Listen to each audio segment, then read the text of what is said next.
진단키트도 이렇게 느닷없이 올라오잖아요. 그죠? 아, 이거 뭐 참 어떻게 해야 돼요? 뭐 따라잡아야 돼요. 뭐 그냥 잊어야 돼요. 어떻게 해야 되는 겁니까? 진단키트죠. 단기적으로는 트레이딩 가능하다고 저는 생각하고 있습니다. 네. 단기적으로.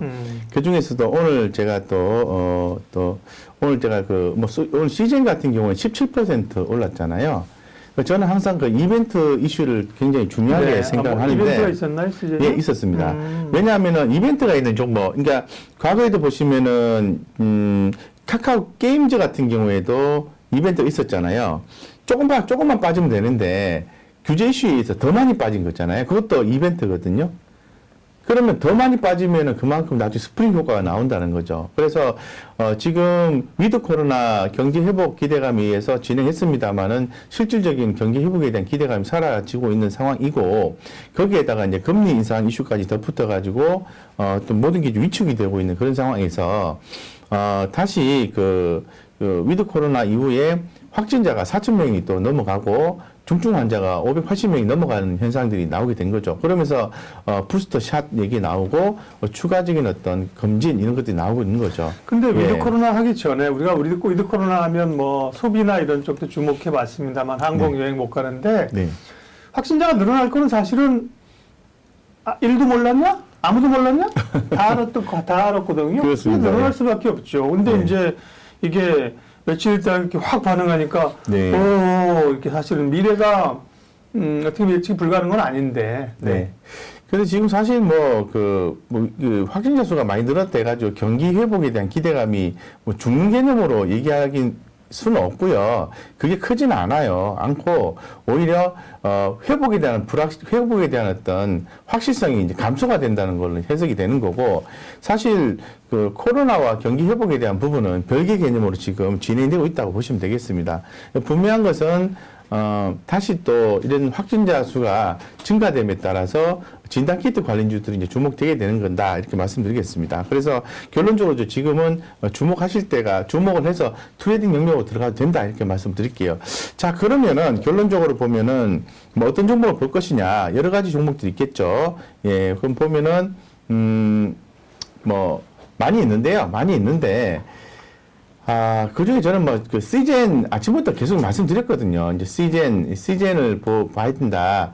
CGN을 보는 이유는 아주 간단합니다. 증권사에서 커버리지를 개시를 했습니다. 예. 이게 무슨 말이냐면은 관심이 다시 발생하기 시작했다는 거예요. 이게 좀 약간 그게 투자 포인트가 되느냐고 생각할 수 있는데, 증권사에서 그동안에 커버를 안 했다가 A증권사가 커버를 안 했다, 커버를 한다는 것은 이제 봐도 될 만한 상황이다라는 거거든요.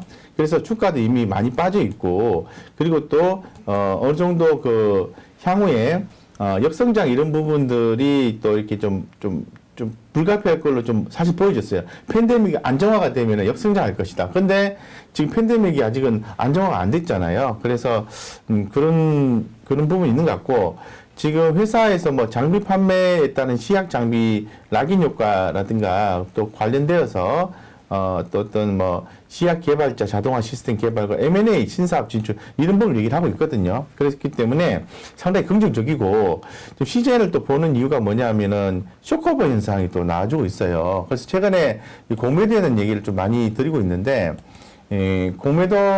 공매도가 보시면은 여기 공매도가 이렇게 많이 출현해서 주가 올라가고 있잖아요. 그죠? 오늘도 공매도가 많이 나왔네요. 많이 나왔는데 주가가 밑으로 빠져주면은 공매도를 실행한 기관이나 외국인들은 이익을 보는데 올라가 버리면 손해를 보거든요. 그래서 오히려 이제 쇼커버 현상이 나와주고 있는 상황이라고 말씀드리겠습니다. 한 56,700원대, 56,760원대, 요 정도에서 공매도가 쇼커버 현상이 확인되면서 주가 올라가고 있는 거죠. 그래서 제가 볼 때는 괜찮고, 제가 아까 이벤트를 말씀을 드렸잖아요. 네. 이벤트를 말씀을 드렸던 이유가 주가 더 많이 빠졌다는 거예요. 16만 원에서 주가가 이렇게 밑으로 쑥 밀려버렸거든요. 무상증자 있었어요. 무상증자. 그러니까 시젠이 주주 환원 정책 차원에서 16만 원 아니라 죄송합니다. 여기입니다. 여기 11만 원대에서 무상증자 발표한 이후에 주가가 이렇게 권리락이 나왔던 자리거든요. 예. 그래서 쭉 올라가다가 빠졌다가 이렇게 올라왔는데, 어쨌건 그 무상증자 권리락이 나오고 난 뒤에 신주가 발행이 됐을 거 아니에요. 그럼 그 무게감 때문에 주가는 밑으로 빠지게 돼 있습니다. 더 많이 빠진 상태에서 현재 지금 모멘텀이 주어졌으니까 주가는 더 강하게 올라가는 거죠. 그래서 며칠 전부터 계속 말씀드렸어요. 시즌이 올라오기 시작합니다. 흐름을 잡아갑니다. 제가 시가상위 종목 아침마다 계속 파악을 해드리고 있잖아요. 시가상위 종목 중에서 흐름 좋은 거, 안 좋은 거 구분해서 파악을 해드리고 있고, 외국인이 이 수급 유입되는 종목을 아침마다 파악을 해드리고 있어요. 그래서 그걸 잘 보신 분들은 계속 박 부장이 계속 언급을 하네. 그래서 좀 들어가셔가지고 수익 남겼어요. 하고 이렇게 커피값도 주시고 후원도 해주시고 그러셨잖아요. 그죠? 그래서 이렇게 열심히 들으시는 분들, 아침에 들으시고 또 점심에 들으시고 또 저녁에 들으시고 또 못 들으시더라도 그 내용들을 잘 이렇게 제가 어떤 얘기를 하는지, 어떤 종목을 계속해서 반복적으로 얘기를 하는지, 그런 부분들을 잘 체크하신 분들은 충분히 좋은 종목도 캐치하셔가지고 좋은 성과 내시고 있다고 저는 생각하고 있습니다. 근데 이제 댓글에서 보면은 제가 또 다른 얘기인데, 계좌가 조금씩 개선돼서 좋아요 이렇게 하시는 분들이 보면은 단기적인 매매는 안 하시는 것 같더라고요. 안 하시고 조금씩 포트를 조정해 가면서 없앨 종목 없애고 담을 종목 담고 또 기다려보고 좀 더 사주고 이런 식으로 해서 촘촘하게 진행하는 분들이 있다는 것을 제가 재차 확인하고 있는데, 어쨌건 되게 좋은 현상인 것 같습니다. 어쨌건 진단키트 관련된 종목은 단기적인 측면에서는 주목을 해야 된다. 트레이딩 관점에서 주목해야 된다. 이렇게 말씀드리겠습니다. 근데 또 시즌 샀는데 또 빠졌어요. 그럼 유유거리입니까? 아니죠. 예, 많이 빠져 있으면은 또 언제 다시 살 건가를 고민해야 되는 자죠. 왜? 이미 주가 많이 빠져 있잖아요.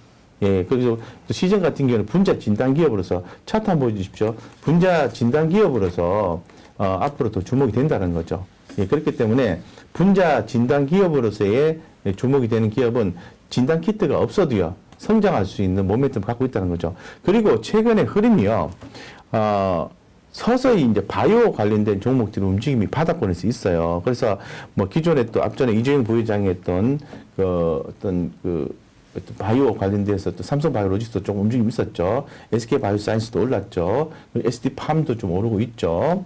예, 그리고 또 의료기기 관련된 종목들, 진단키트 관련된 종목들, 지금 계속해서 종목들이 하단에서 움직이고 있어요. 그리고 며칠 전에도 말씀을 드렸는데, 이 제약바이오 기업들이 최근에 좀 상황이 어려움에도 불구하고 인력을 많이 채용을 하고 있습니다. 인력을 많이 채용하는 이유가 뭐예요? 이유가 있지 않겠습니까? 일거리가 있기 때문에 인력 채용하는 거 아니겠습니까? 그런 것도 기사 플로가 나오고 있고 감지하고 있으니까 참고하셔서 대응하시면 되겠습니다.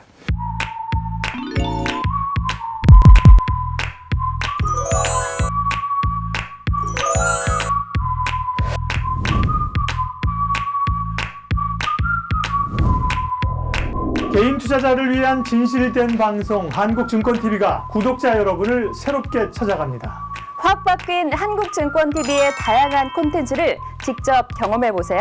한국증권TV에서 만나요.